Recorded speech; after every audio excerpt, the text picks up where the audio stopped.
Hello everyone, my name is Brad and welcome to Mediocre Models. In this video I'm going to show you how I would paint US Marines using contrast paints in their camouflage uniforms. As you can see, I've already done one here.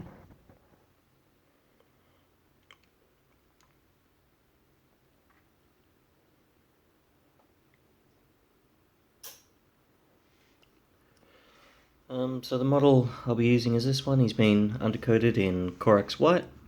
And then for contrast paints I have Skeleton Horde, Darkoath Flesh, Militarum Green, Agarose Dunes, Grafton Fur, Snakebite Leather, Plaguebearer Flesh and Gilman Flesh. And then I have leadbelcher for any metallic areas, and then Null Oil and agrax earthshade for shades at the end. So I get set up with the first colour and then we can begin. Now the first colour I'll use will be Skeleton Horde, and using this colour I will paint in any of the equipment, so the belt that goes around, as well as any straps for his webbing, and any of the sort of ammo pouches for if he's got SMGs or rifles or BARs,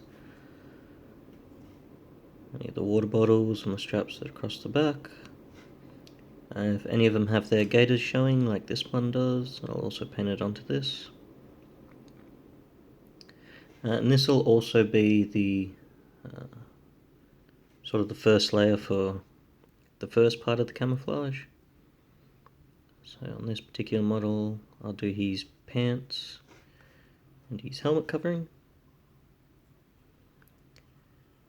And with the US Marines, their uniforms were reversible, so they had one pattern on one side and another pattern on another, sort of like the SS uniforms.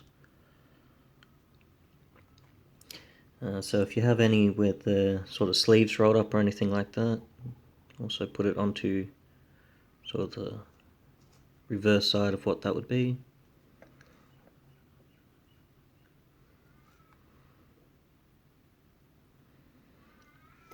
So I'll continue on and finish this off, and once that's dry we can move on to the next colour.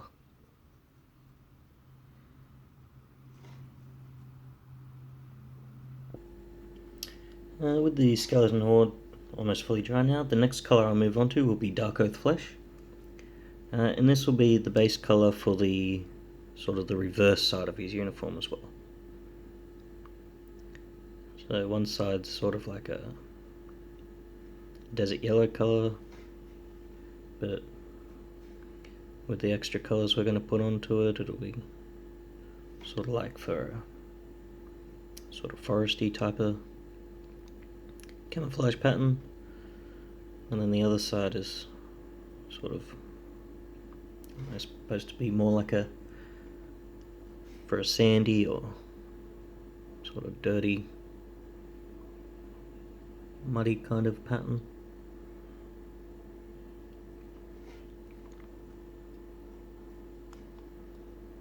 So this will just go obviously anywhere where you didn't put the Skeleton Horde, so it'll be either onto his shirt or onto his pants or his helmet cover.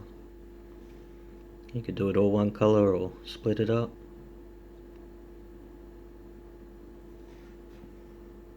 So I'll just go around and I'll finish putting this on. And once that's all dry we can move on to putting the actual camouflage pattern on.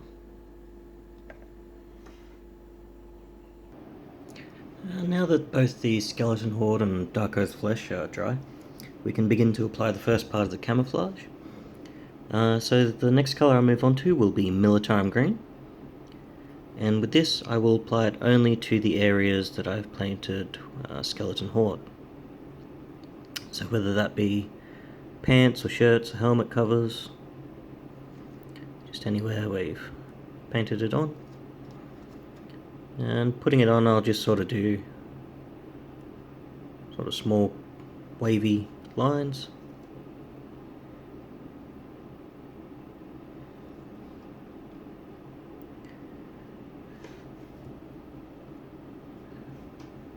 As you can see, you put it also on any of the reversible sides for the uniforms, if they're out.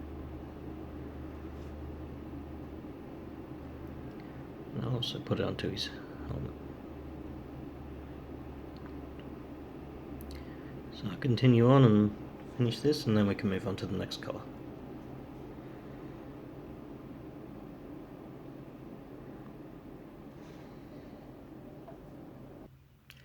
While the Militarum Green is still drying, the next colour I'll move on to will be Agarose Dunes. And this will be the first sort of camouflage pattern that we will apply to any areas that painted in the darkoath flesh.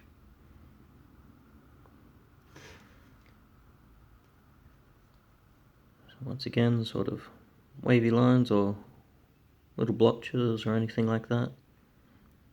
And if you're having troubles trying to figure out exactly how to apply it, you can always go online and look up marine uniforms, and you can try and sort of copy it off that and put it onto your models.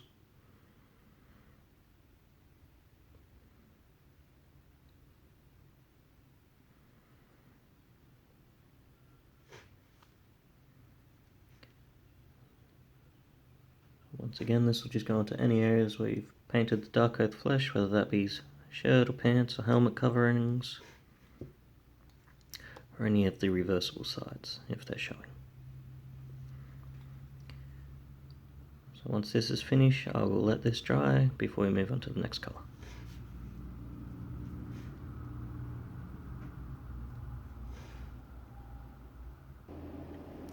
Now that both the Militarum Green and the Agarose Dunes are dry, the next colour I'll move on to will be Grafton Fur. And this colour will be used for any of the leather areas on the model, so that'll be his boots, as well as any of the leather straps for his helmet, whether they're hanging down on the side or they're straps across the front and back, and also any leather straps on any of the weapons. Using this colour as well, it'll also be sort of the second camouflage pattern colour for both areas of his uniform. So that'll be sort of just a little accent colour, just to help break it up a bit more. And putting it on, just try to put it sort of in between and a little bit over the top of the other colours.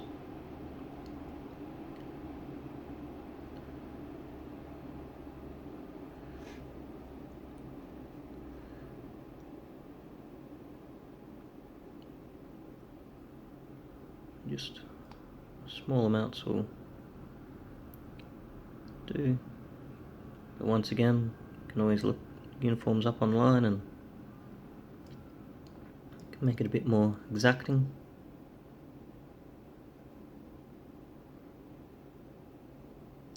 So I'll continue on and I'll finish off all the leather areas on the model and finish off his uniform, and then once that's dry we can move on to the next colour.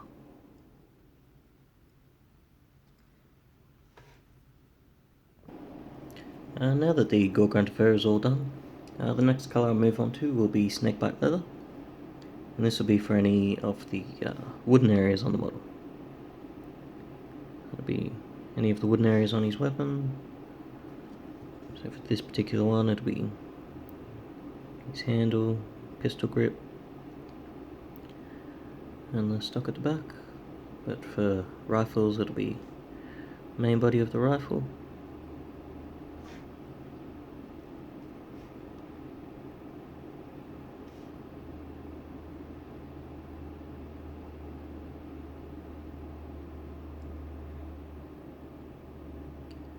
When applying this, as well as the Grafton Fur, do try and be careful and not get onto sort of any parts of the uniform. But if you do, it's no big problem. You can always go back and clean it up and reapply any colours you need to.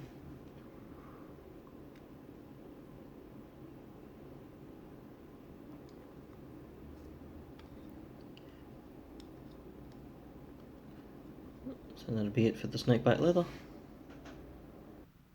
And the next colour I'll move on to now will be Plaguebearer Flesh. And using this I will just apply it over any areas of his equipment. So that'll be belt, straps at the front, any of his ammunition pouches, his water canteen, as well as any of the straps that go around the back here. This will just give it that nice faded green khaki look.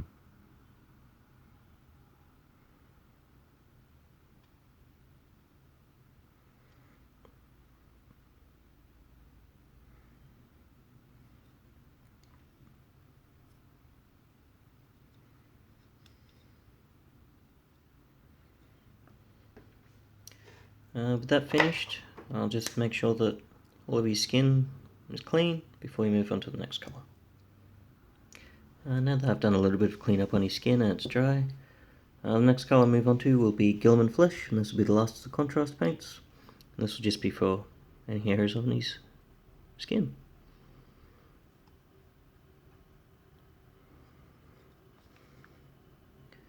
That'll be obviously his face. Some of them have their chests exposed. It'll also be for any with their hands or their arms, anywhere where the skin's showing.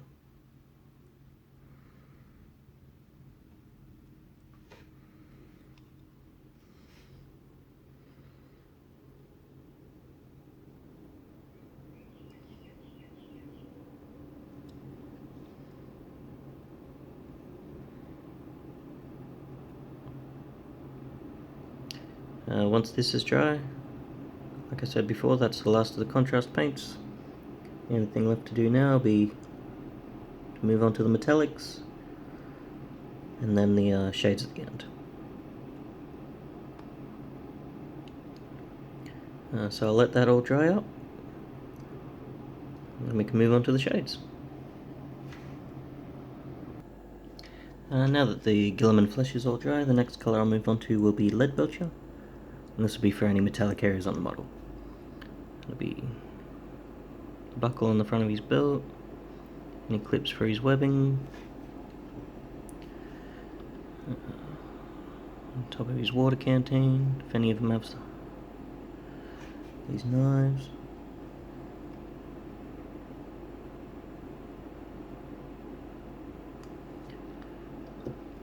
And also any metallic areas on the weapons, if you want to paint them up like this.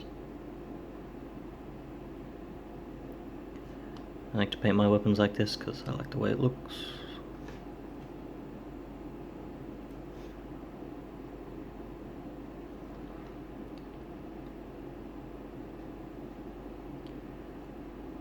So once I finish painting all the metallic areas, I'll let that dry and then we can move on to the final shades.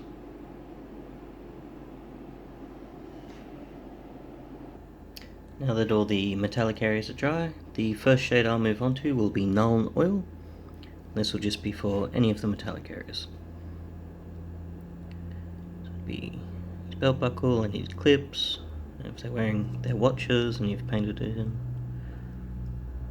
metal colour as well as the water canteen, any areas that you've painted in metal. If you painted the weapons like I have as well, it'll just be all over that as well.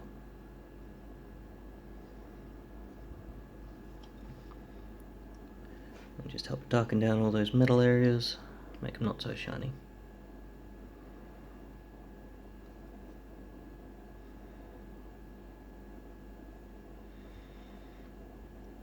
So I'll let that dry and then we can move on to the final shade. Now that the Null Oil is all dry, I'll move on to the final shade, which is Agrax Earthshade. And this will just be a shade over the entire model.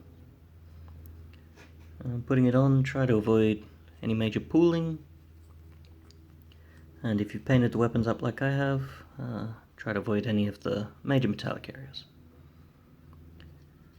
This shade will just really help to dull down all the colours, tie them all in together, but it'll also give them that really really dirty war-torn look, which I really like the look of.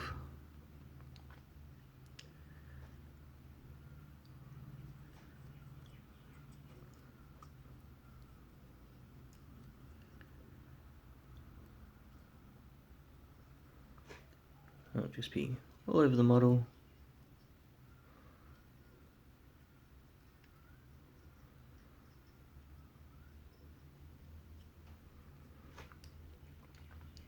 Once this shade is all been applied and it's dried, we'll come back and take one final look at him. See what he looks like, finished.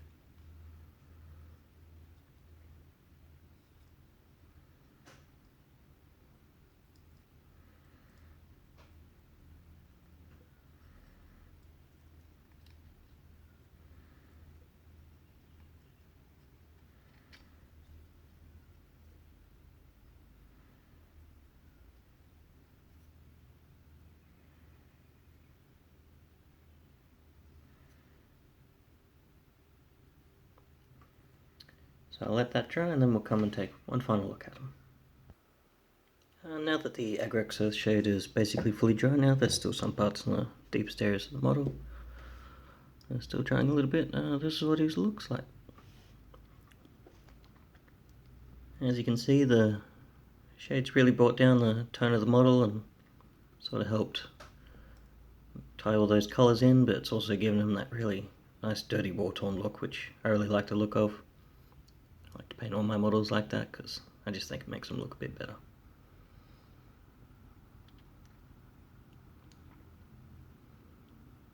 The only thing left to do now would be to finish up his base and he'd be all finished, as far as I'm concerned at least.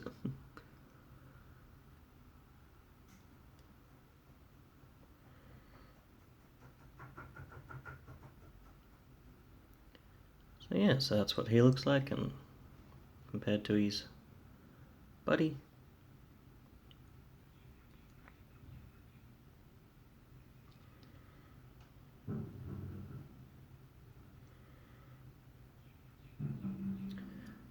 So yeah, that's how I'd paint my United States Marines with their camouflage uniforms.